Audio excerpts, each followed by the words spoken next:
Interesting news today is that in the UK, at least, the number of women giving birth with a caesarean, where they actually cut into your abdomen and cut into the uterus and pull the baby out, is greater than the number of women giving birth naturally. That's the first time that's happened. So the number of women having caesareans has been steadily growing for years and years. There's lots of different factors. The women giving birth, the average age is going up and up. That makes a difference. Different health conditions they might have makes a difference. There's all sorts of factors. And we tried both ways. And my wife, when she gave birth, the first time was natural birth, and she was in agony for a long time. I think it was about 10 hours. It went on and on. And after 10 hours, they say, "Oh, we still can't see the head." And you're thinking, somebody do something. So you can understand why people think, to hell with this, let's get a caesarean.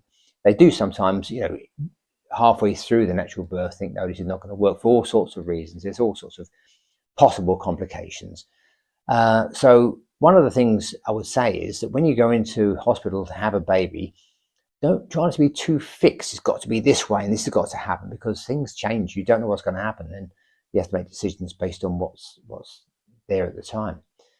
When we had the caesarean, it was a bit more like, okay, are you ready? Okay, we'll cut in here. There you go, there's your baby. Now, it wasn't that fast, but it was minutes, not hours. That's the thing.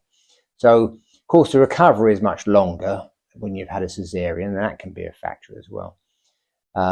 So it's quicker, but it takes longer to get over it. And it's a long time before you can get in and out of a chair or drive or whatever.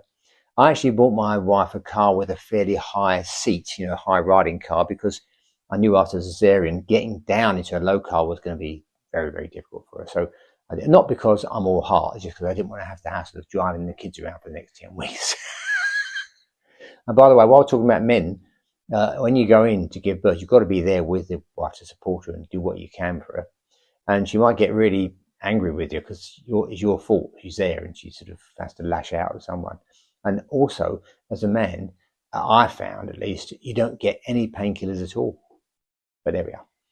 So I would say make a decision based on all of the factors and be prepared to change your mind during the process if necessary.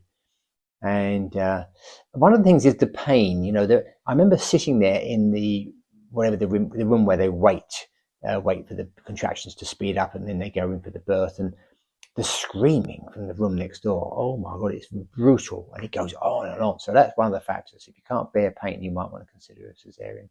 I don't know.